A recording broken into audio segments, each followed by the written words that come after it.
His window says, good beer, decent wine, questionable staff. At least they're honest. They're sorry we're open. They got a sense of humor. On the left over here is the Green Parrot. This is the oldest bar on the island. They have live music every night. A favorite among locals and visitors alike. Across the street over there, those are called the Timeout Bench. Now, I don't think that gentleman's participants will really haven't even opened up. But later on, if you drink a little too much, they'll walk over in that bench, set you there, let you clear your head. Once you sober it up, they'll take them all back.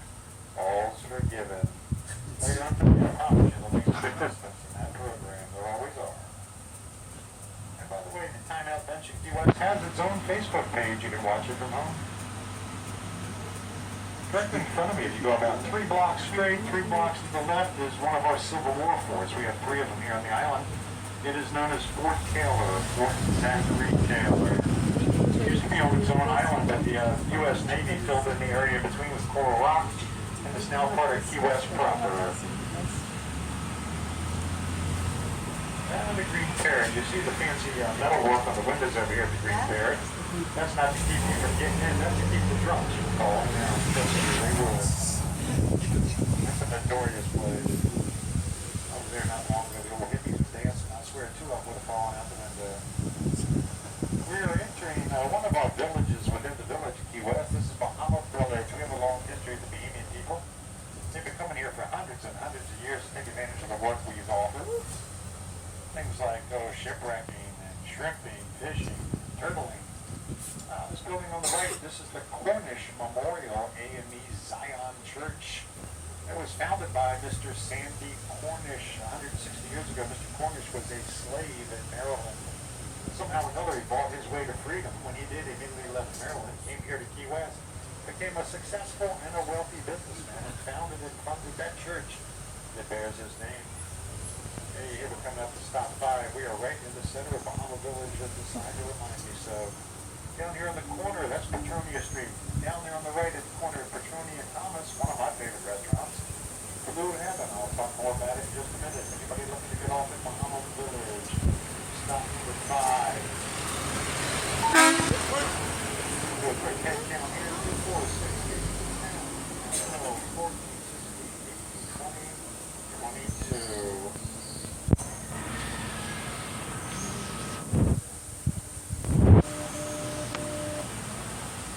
Dispatch, this is 472, got 18 to stop 5. The brick wall is the infamous Ernest Hemingway's house. Ernest lived there for 8 years, 1931 to 39. He actually built that wall with his handyman with stolen bricks from the city of Key West. Did a very poor job. Great place to visit though. You can do a self-guided tour through it. The grounds are equally nice. The tropical plants and everything. I'm just looking at pictures. I'd taken up there about a year ago when I was with my girlfriend. Nice place to visit. And currently occupied by 60 of those polydectal 6-toed cats. They're the descendants of the original pair of polydectal cats that Ernest received as a gift back in the 1930s. They're still there. They hang around the house. They're in there. They're laying on the beds, the tables, everywhere. They love the place. Every now and then I'll have some feral ones in my yard, 6-toed cats. They're neat as the dickens. Over here behind that beautiful banyan tree, that is the Key West Lighthouse. It's the only lighthouse here currently in Key West. Not operable anymore. But not the original. The original lighthouse was down by the southernmost point directly in front of us here. 150 years ago, it blew over in a hurricane, killed everybody inside. So we built our next lighthouse, this one. We built it a little further inland, so far inland, it's within city limits. And currently the only lighthouse within city limits of any city in the United States. It's open to the public every day. You can walk in there, there's a spiral staircase, and take it all the way to the top.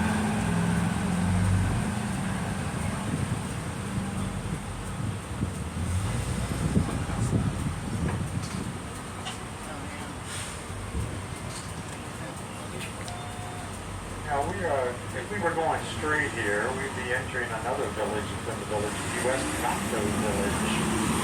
After Eduardo Gato, that's spelled G like George, A-T-O, Eduardo Gato immigrated here from Cuba. He was very wealthy businessman. He was in the cigar rolling business.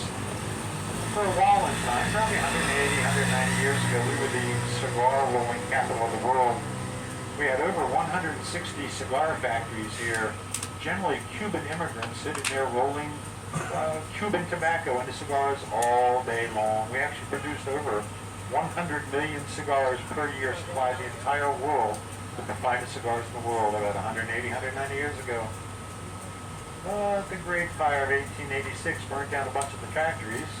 That business of that industry never recovered. They ended up moving up near Tampa to Ybor City, where they remain today. Mundo Gato, again, this was his part of town. Primarily, he had two big factories over here. Hundreds and hundreds of his employees lived primarily in this neighborhood right here.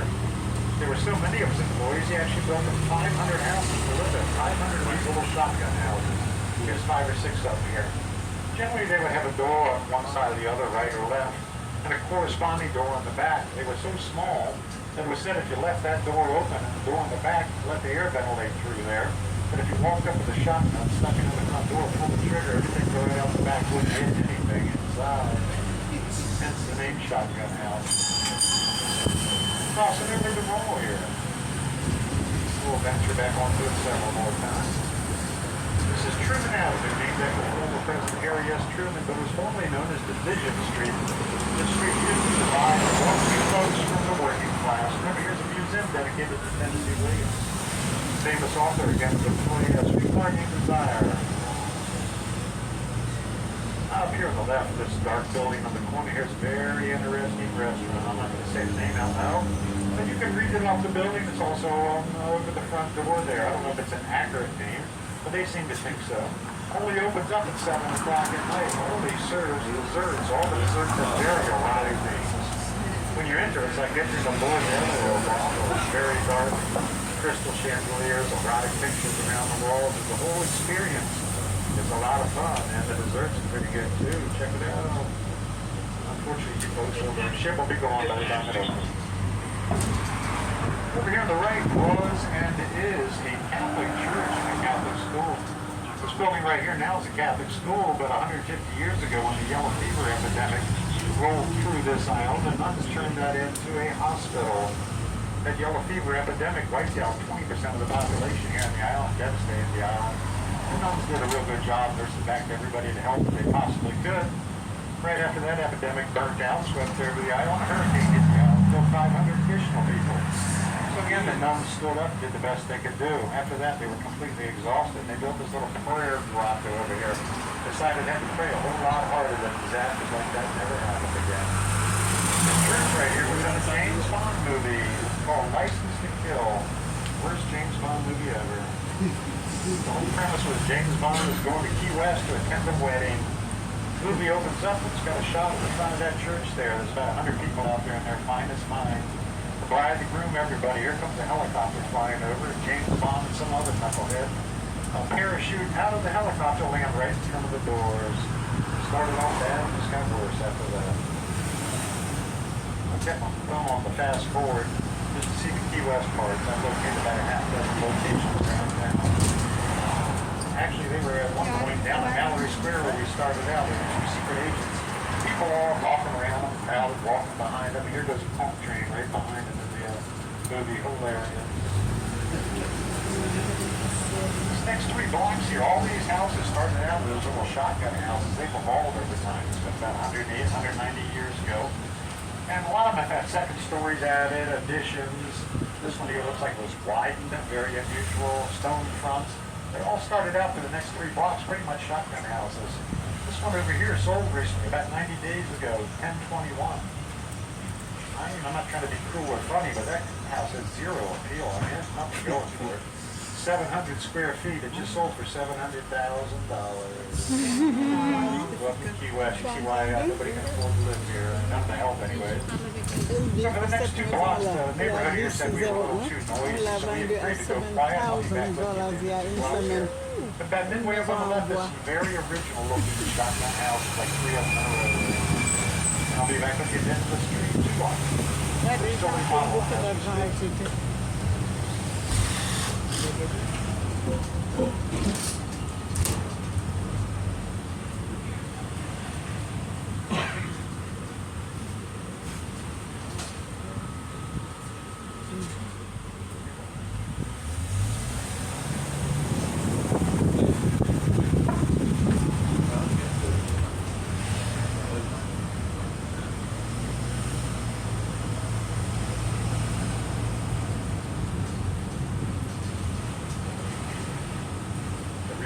quiet. Used to be an old woman out here was all upset. Come out, chase the train, call you bad names. So we decided to take the high road. Now we're gonna head out by the ocean.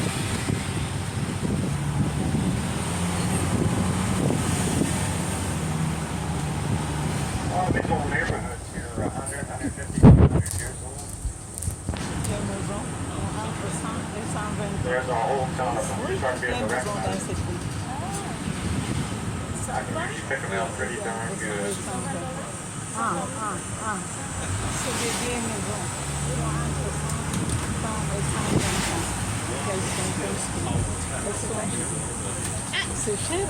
This is our current city hall right here. It used to be a high school back in the day. Hein? Ouais. C'est très cher parce que c'est très vieux. Whitehead Street used to be another cute part of town. Oui.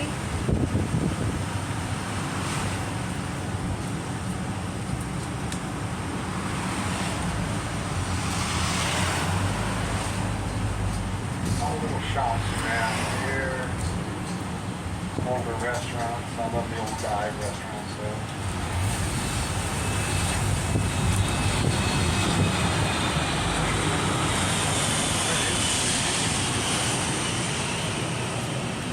If you're going to eat lunch here today, I recommend try to find a place that's got a good Cuban sandwich. Just ask for a Cuban sandwich. They're quite good.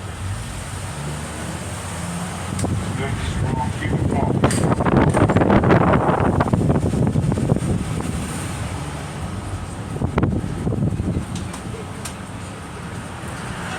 These houses in this neighborhood here, they're built in what they call the Bahama style, or the conch style of building houses. They didn't use as many nails. They use those mortise and tenison joints and wooden pegs.